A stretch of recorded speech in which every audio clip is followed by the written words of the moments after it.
So we're looking at the problems on the back page of the Midsegment Investigation that ask you to determine the coordinates of the vertices when you're given the coordinates of the midpoints. So in this case, let's talk about this triangle for a second. We've got the original triangle in black, and we've also got the mid-segments in red drawn in.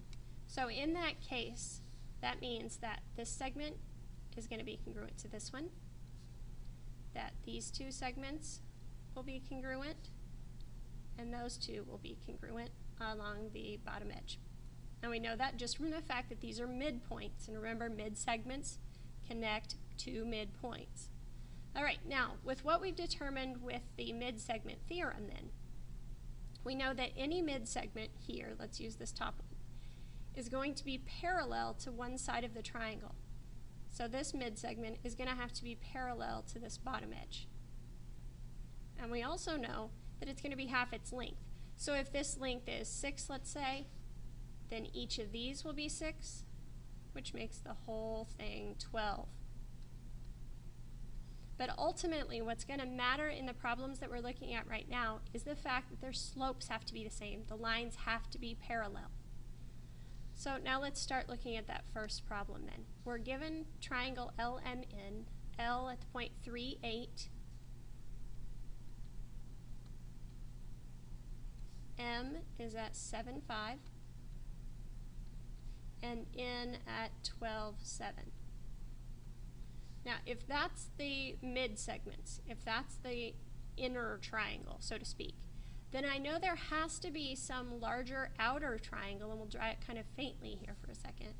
Some larger triangle out here that's going to cross through L, it's going to cross through N, I missed, and it's going to cross through M. But we don't know exactly where it is. We just know that wherever it lands, this point is going to be in the middle of that side, N is going to be in the middle of its side, and M is going to be smack dab in the middle of that corresponding side. The way that we're going to find that is through the fact that the lines have to be parallel. So whatever slope LM has here, that same slope is going to have to be present over here. Keep in mind, it's going to have the same slope, and it's going to pass through N.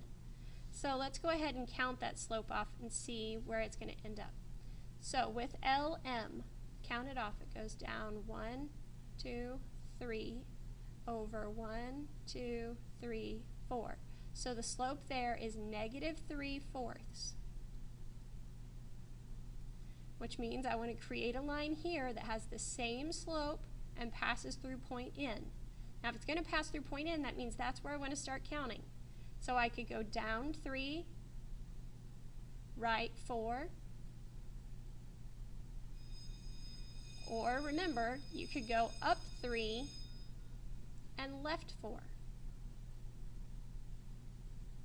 So let's go ahead and connect those then and make a segment in place. So here we want to go from there down to here. Clearly I didn't get that side in the right spot at all, but that's okay. So we're going to erase that anyway. All right, next thing we want to do. Let's go to the next side that we want to deal with. In this case, let's look at segment MN. Now whatever slope MN has, we're going to echo it over here through point L. Remember the opposite side. So MN, rise over run. Let's go from N down. 1, 2 down, 1, 2, 3, 4, 5 across. So -2 over -5 means the slope in this case is 2/5. So that 2/5 has to have the same slope here. So from point L, we want to mark off a segment with a slope of 2/5. A rise of 2, a run of 5. Notice that's going to put me right here at that endpoint. I went up 2 and right 5. I could have also gone down 2 and left 5. So let's go down 2, left 5. That's going to put us there. So when I go to connect those now and make the segment, it's going to go from here through L all the way up to that endpoint. Notice what it's actually doing. Didn't connect very well there. It's going through L, and we happen to run into each other. So the point that I got from N is the same point that I get from L just using the slopes. So that alone is going to give us some information then to find our last side. Alright, so the last side we've got is side LN. So whatever slope that has, we're going to have the same slope over here. So to get from L to N, we go down 1, 2, 3, 4, 5, 6, 7, 8, 9. Down 1, right 9. So negative 1/9. So this line over here has to have a slope of negative 1/9, and I know it has to go through point M. So I start at M, and I go negative 1, right 9. 3, 4, 5, 6, 7, 8, 9. Notice it ends right there where that previous segment did. Or instead of going down and right, we could go up 1, left 9, and that puts us right here. So as I connect those then,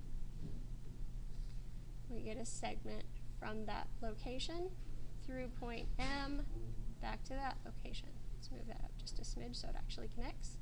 And now we can see then where that triangle needed to have been. So this other one that I have written in here, go ahead and delete it. It was just kind of a visual clue anyway. Now we can see where the actual triangle is, and it's all based on slope. So whatever slope this one was, we copied it in. Whatever slope we had on LN, we copied on M. And it helps in some cases to really use the color and kind of let the color say the things for you that you can't see as easily visually when you're dealing with just pencil. So MN, that slope of 2/5, was echoed here. And we did the slope in both directions. Remember, I went up 2 and right 5, and I went down 2 and left 5, and that gives you both endpoints of that segment.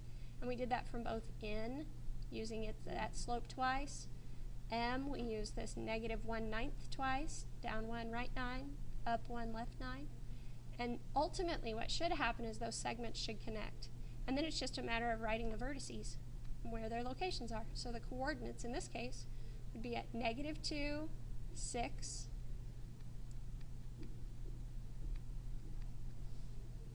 this one's at 8, 10, and lastly out here at 16, 4. Now you have a second problem in the packet that's like this one. Given 3 midpoints, find the vertices. Remember to write your slopes, copy the slopes. Hope that helps. If not, you know where to find me.